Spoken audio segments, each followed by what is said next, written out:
Om Swastiastu, Bapak Ibu Guru. Om Swastiastu. Mohon izin, mohon waktu yang terhormat Ibu Kepala Sekolah SD Negeri 2 Tegasari dan yang saya hormati Bapak Ibu Guru anggota Dewan Guru SD Negeri 2 Tegasari.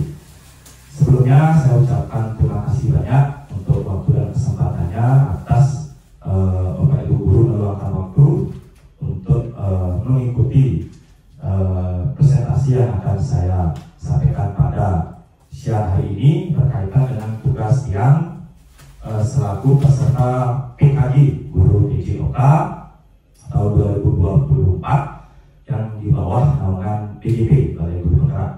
Nah, mungkin di depan kita sudah lihat bersama satu slide tentang permainan tradisional hadang. Namun sebelum itu, saya minta mohon izin pada Ibu Kepala Sekolah untuk memberikan sambutan sebelum yang memulai presentasi.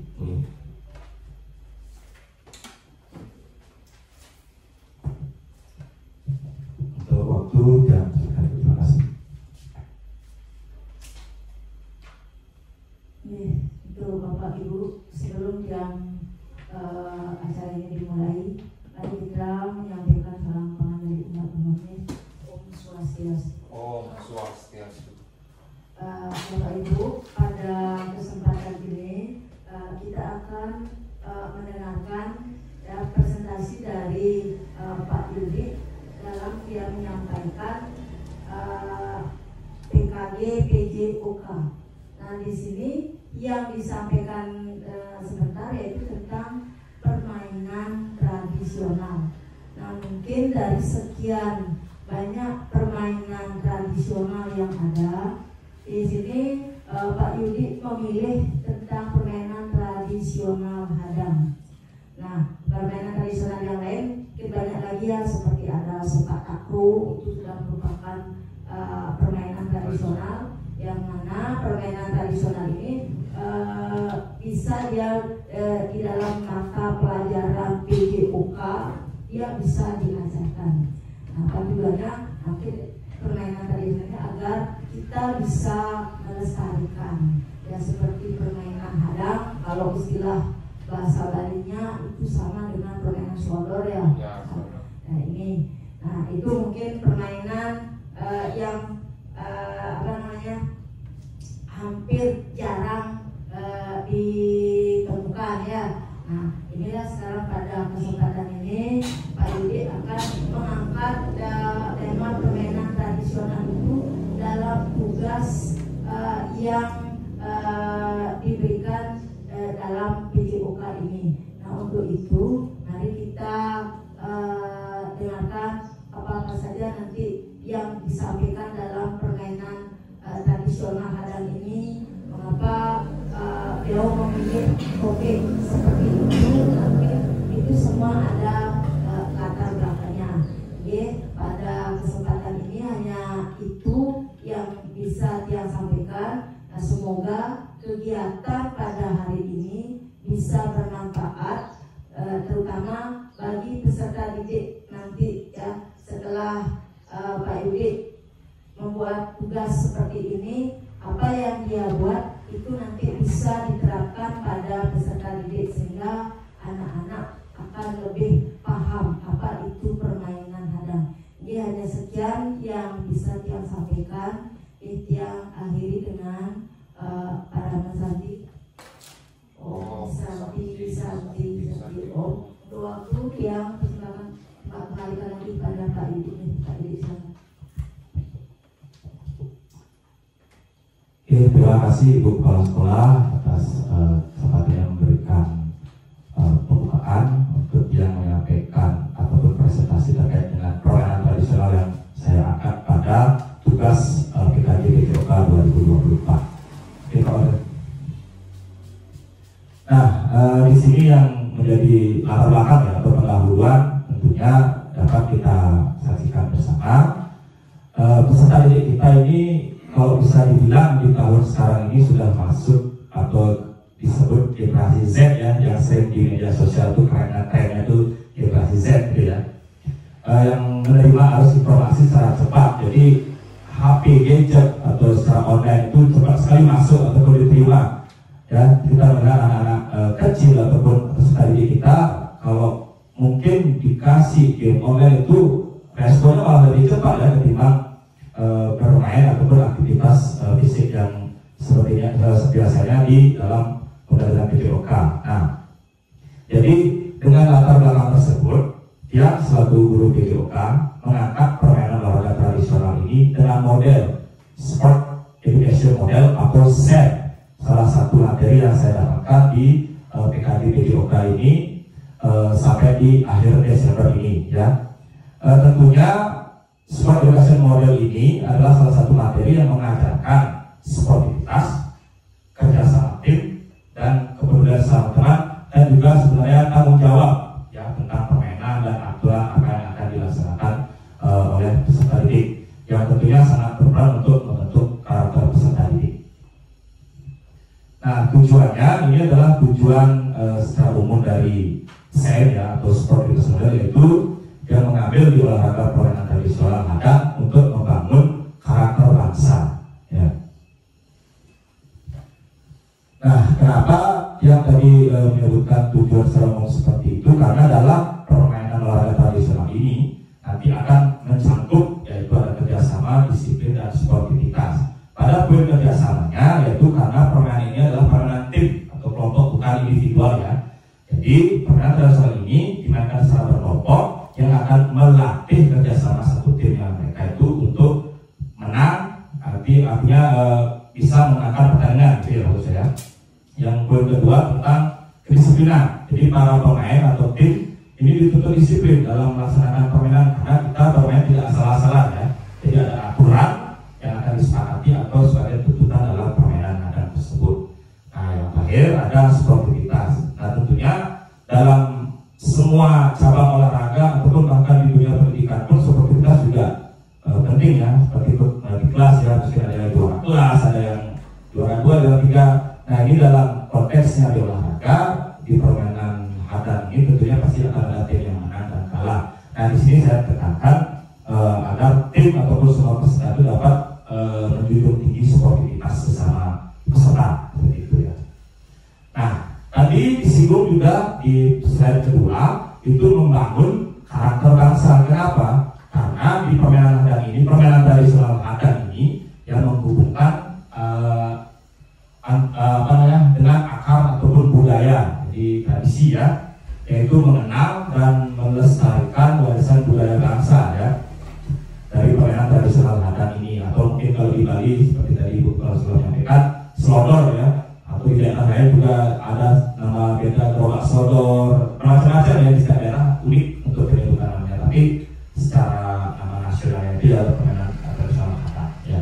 Terus yang kedua, menumbuhkan cinta tanah air. Kenapa seperti itu? Karena melalui kegiatan ini yang berakar pada budaya lokal, budaya aslinya ya, bukan budaya asing. Yang poin ketiga, membentuk karakter yang tangguh. Nah, melalui tantangan fisik dan mental dalam permainan, itu artinya tentu kalau permainan ini tentu akan memerlukan fisik dari semua peserta atau tim yang akan bertanding. Terus mentalnya, apakah siap mental untuk bertanding melawan tim musuhnya atau tidak nanti gitu ya, untuk peserta didik kita.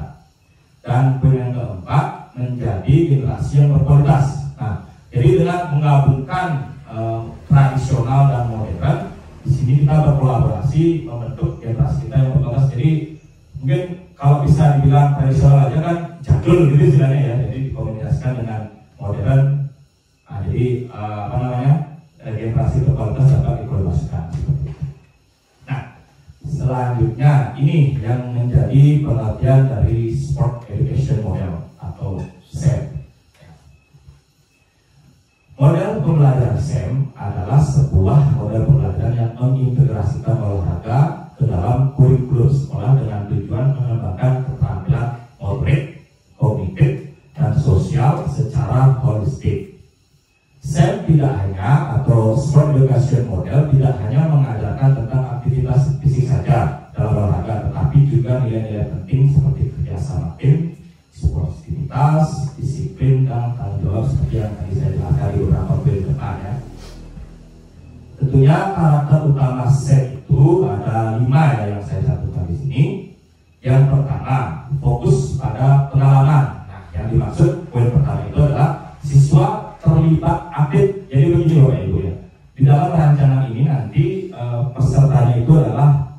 siswa kita, peserta didik kita, baik nanti sebagai tim yang bertanding, baik nanti penyelenggara ataupun panitianya, nanti ada wasitnya juga, penontonnya juga. Nah, dari 6 kelas yang ada di sekolah kita, mungkin nanti yang akan bagi di kelas rendah sebagai penonton, nah, tim penyemangat ya.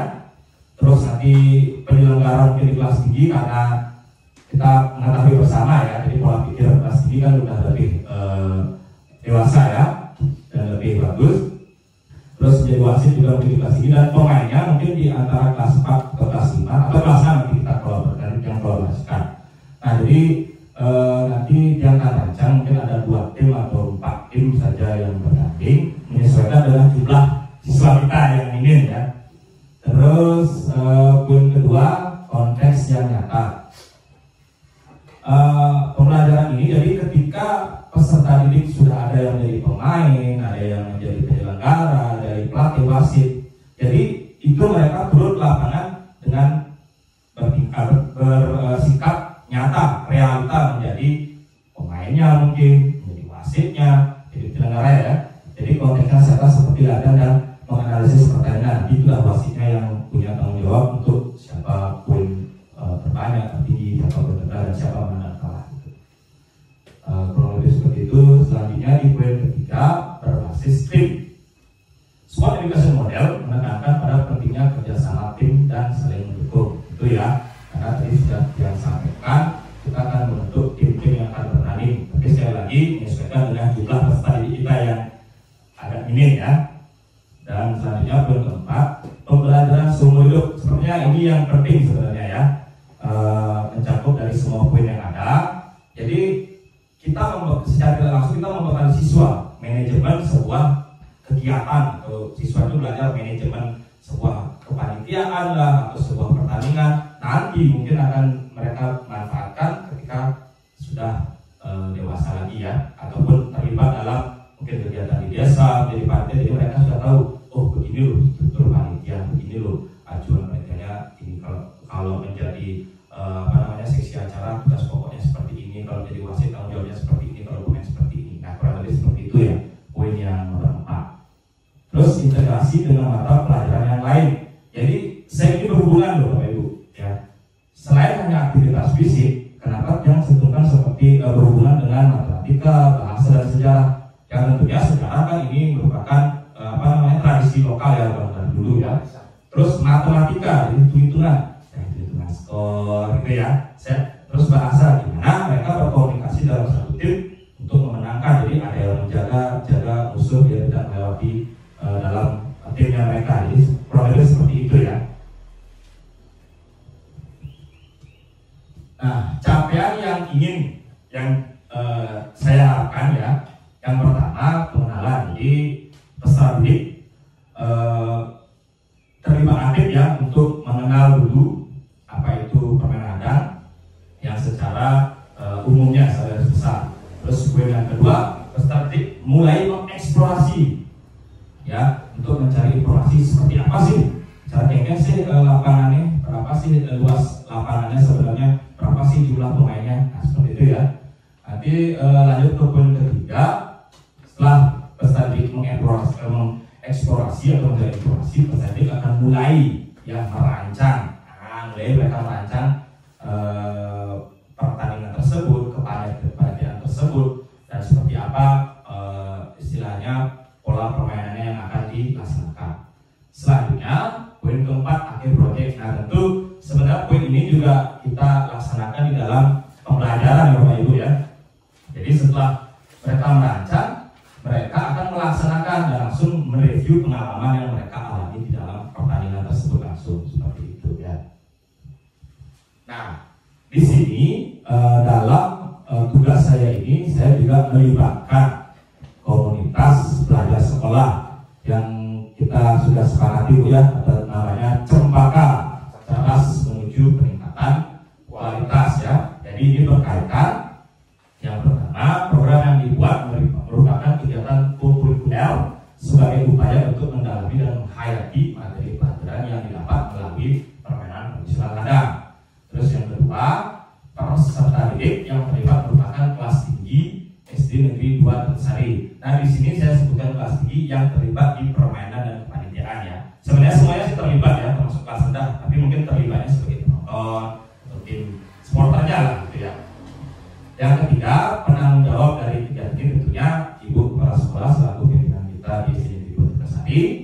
Dan yang keempat, yang menjadi fasilitator adalah Bapak Ibu guru mungkin nanti yang ajak kerjasama untuk menjadi fasilitator dalam artian membantu mungkin nanti peserta didik jika mencari informasi, Pak, kayaknya Pak permainan ada, Pak seperti apa jumlah pemainnya, seperti apa luas lapangan tadi ya. Jadi kita membantu peserta didik kita untuk memfasilitasi informasinya ya, tapi untuk kinerjanya nanti anak didik kita yang akan melaksanakannya.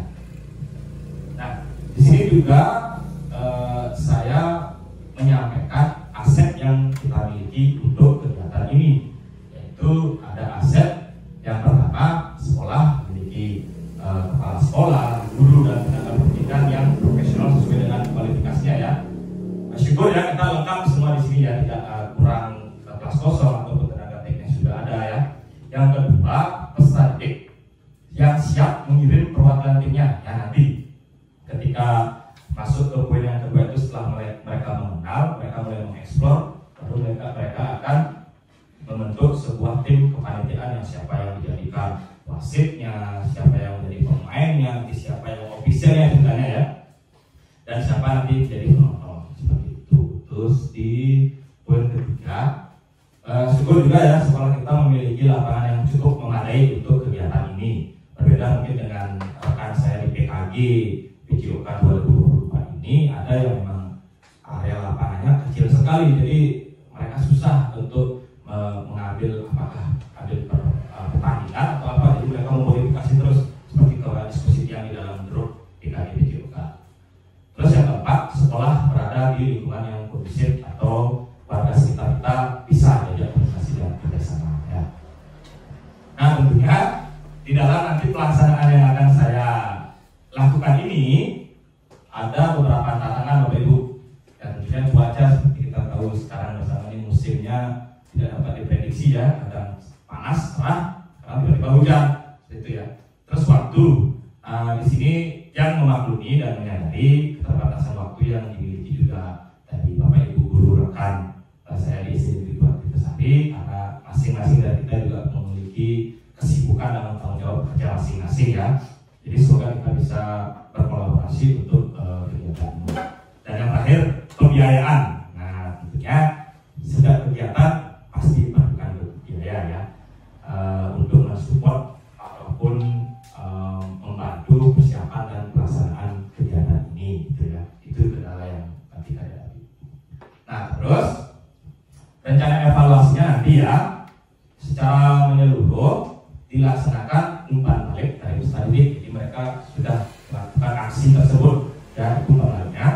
Terus yang kedua, ini sebagai bukti digitalnya ya, nanti ada dokumentasi kegiatan, mungkin baik foto ataupun video, dan mungkin nanti ada rekaman tertulisnya, hard copy-nya, nilai-nilai atau skor yang didapat dari tim tersebut. Nah, terus yang ketiga, refleksi dari kegiatan yang dilaksanakan dari guru dan peserta didik. Nanti istilahnya apa ya, kita tanya jawab lah, apa yang menjadi kendala, apa yang menjadi poin penting dalam hal permainan tersebut. Nah, mungkin sekian yang dapat yang presentasikan Bapak Ibu. Sepenuhnya yang minta kerjasamanya nanti ketika pelaksanaan permainan tradisional lingkungan ini akan saya implementasikan di dalam permainan yang sesungguhnya. Sekian mungkin dari saya. Apabila ada salah penyampaian dari saya mohon maaf. Selanjutnya saya tutup dengan Pak Santi, dan setelah itu saya mohon waktu untuk diskusi atau mungkin Bapak Ibu ada yang mau bertanya atau berikan saran yang berikan waktu. Oke, kita tutup presentasinya dengan Pak Santi. Om Santi Santi Om. Terima kasih. Ya, untuk selanjutnya yang mungkin berikan waktu dan kesempatan untuk Bapak Ibu rekan-rekan guru jika ada yang ingin bertanya terkait apa permainan tradisional yang saya sudah presentasikan tadi. Oke, kita silakan jika ada yang mau bertanya. Oke. Ya.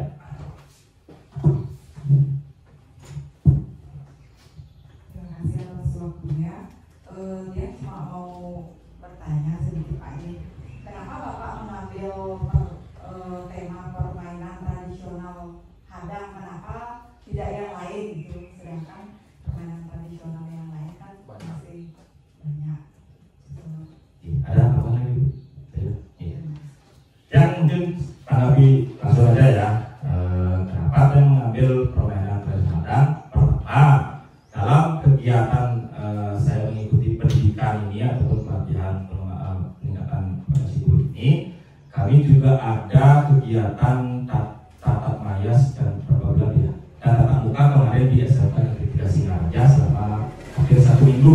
Dan kebetulan di tatap muka tersebut kami semua di TPKG mengambil permainan tradisional ini. Jadi manajemennya sudah kita pahami dan permainannya sudah kita laksanakan di SMK Negeri 3 Singaraja sesama guru-guru PJOK Kabupaten Buleleng Bapak Ibu di SMK Negeri 3 Singaraja. Jadi atas dasar itu saya ingin istilahnya apa ya, mendestinasi ya ke peserta didik apa yang sudah kita dapatkan, yang salurkan ke anak didik. Dan di samping itu juga kita mengetahui bersama permainan adat anak didik kita juga sudah beberapa kali ya bermain di lapangan ya, tapi itu permainannya modifikasi sederhana, jadi dan berjalan saja nanti permainan sebenarnya akan dilakukan. Seperti itu Bu Gusti. Terima kasih. Mungkin Bapak Ibu guru yang lain ada itu.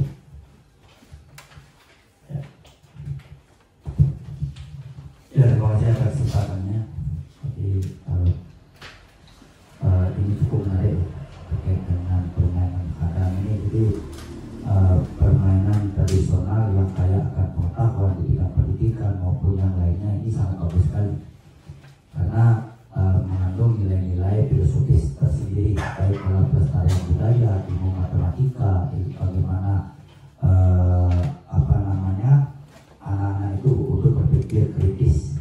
Nah, yang saya tanyakan di sini, rencana Bapak kapan akan melaksanakan permainan kadang? Ya, dari saya cukup sekian. Oke. Terima kasih Pak Yuri untuk pertanyaannya yang kedua.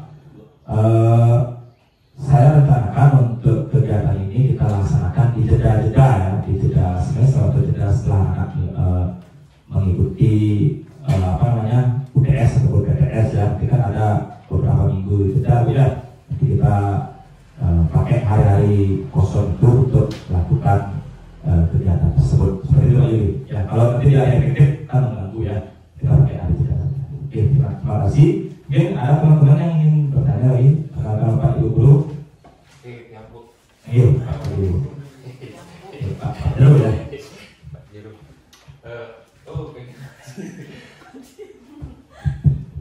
Om Swastiastu Pak, Swastiastu Ibu Kepala Sekolah yang saya hormati.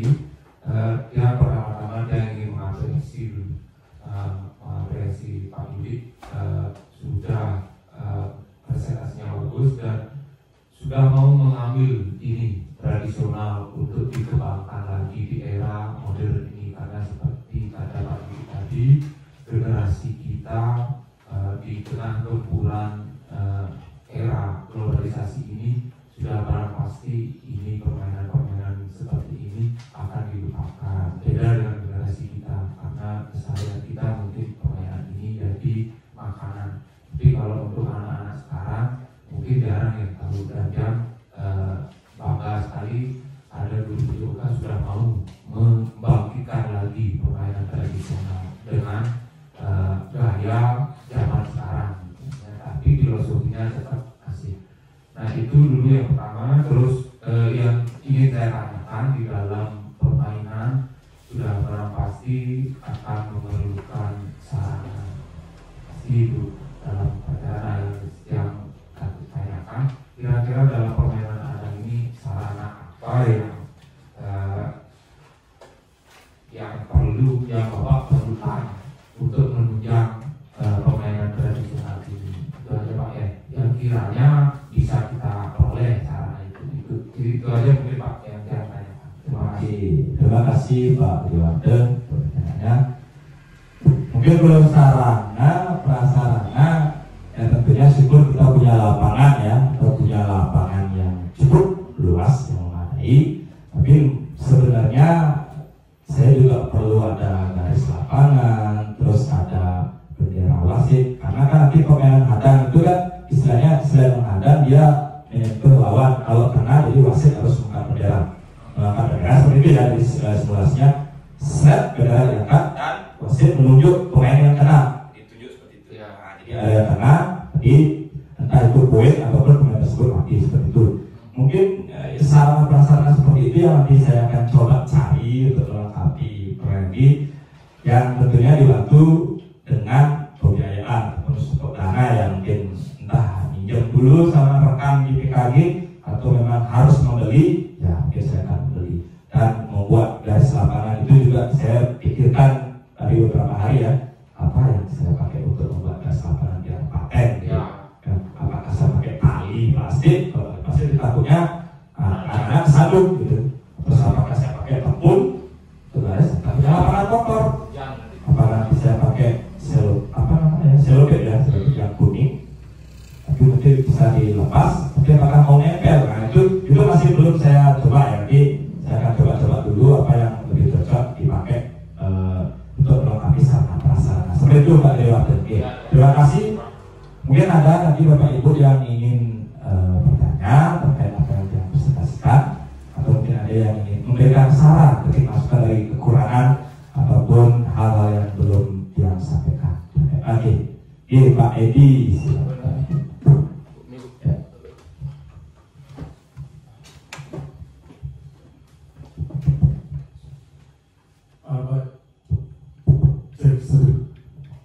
Baik, terima kasih atas kesempatan yang diberikan oleh Pak Edi ya. Jadi pertama-tama sama seperti apa yang saya dengar oleh Pak Dewarti, mengapresiasi sekali dengan apa yang sudah ditampilkan oleh Pak Edi. Di mana ini merupakan arahnya Pak Edi ya, arahnya Pak Edi itu berkaitan dengan permainan modern maupun permainan tradisional. Itu memang sangat penting ya kita terapkan di sekolah. Karena melihat sejauh ini di awal sudah disampaikan, anak-anak sekarang itu sudah melupakan misalnya permainan tradisional ini. Dulu kita waktu masih anak-anak paling senang waktu SD melakukan ini. Kemudian ada istilah batu kandong, lokasi segala macam. Itu semua aspek tubuh ranah dalam pendidikan itu masuk ke sana. Intelektual masuk, afeksi masuk, kemudian keterampilannya juga ikut fisik bekerja gitu. Nah ini sekarang mulai digemakan seperti itu ya, permainan ada ini ya. Selain ini juga memberikan pelestarian kepada siswa, ini juga bisa melatih beberapa poin-poin yang tadi saya sampaikan seperti itu. Jadi pesan dan pesan yang ingin saya sampaikan ini sangat luar biasa, Baby. Ya, semoga ini kedepannya bisa dipertahankan, kemudian bisa melimpah lagi ke permainan tradisional yang lain. Ya. Lebih ditajamkan lah sehingga anak-anak itu berimbang jadi permainan tradisional paham, kemudian mereka juga bisa melakukan dengan permainan yang modern seperti itu. Jadi ini merupakan program yang luar biasa yang digagas oleh dari KKGU. Sebenarnya sudah ada tapi dibuat lebih dengan gaya modern. Ya, dengan lebih baru ya, sehingga nanti ke depannya anak-anak lebih tertarik untuk melakukan kegiatan ini. Jadi seperti itu saja mungkin darinya. Semoga nanti di KKGU permainan ini bisa menjadi sesuatu yang baru dan diminati oleh anak-anak. Sekian, terima kasih. Oke, terima kasih Pak Edi. Boleh tepuk tangan dulu untuk Bapak Ibu dan Pak Edi yang memberikan pertanyaan, diskusi kita tentang pendidikan saran ya. Mungkin sekian. Jika misalkan masih ada Bapak Ibu guru yang ingin memberikan saran atau masukan, mungkin Ibu ada teman? Ada? Oh.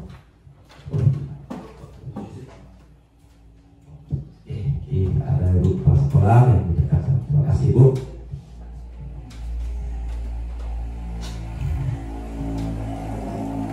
Dari yang disampaikan oleh Pak Budi tadi ya, setelah yang simak dan ikuti dari awal sampai akhir, semuanya sudah disampaikan mengapa dia memilih permainan tradisional hadang ini, kemudian sampai bagaimana mengenai pelaksanaan, kemudian sarana dan prasarana yang diperlukan.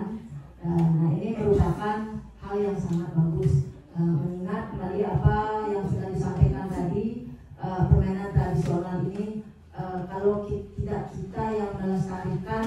Nah mungkin seperti yang sudah disampaikan juga, apalagi sekarang zamannya sudah zaman modern, kadang-kadang hal seperti ini anak-anak banyak yang tidak tahu.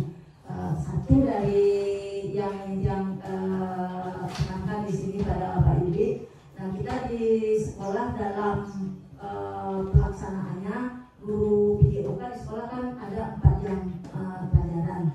Nah di sini di dalam jam pelajaran olahraga permainan tradisional ini pun bisa diberikan porsinya. Nah kita ambil di 3 jam memberikan pelajaran olahraganya, kemudian yang 1 jam pelajaran itu kita pakai di permainan tradisional. Jadi ini bisa nanti dia yang pokok. Nanti di hari ini misalnya permainan tradisional ini Pak Ibu akan diajarkan di kelas ini, misalnya di kelas 456. Nah berarti yang 3 jam kita ambil untuk kita berikan materi untuk ibadah olahraga, yang 1 jam kita pakai untuk permainan tradisional.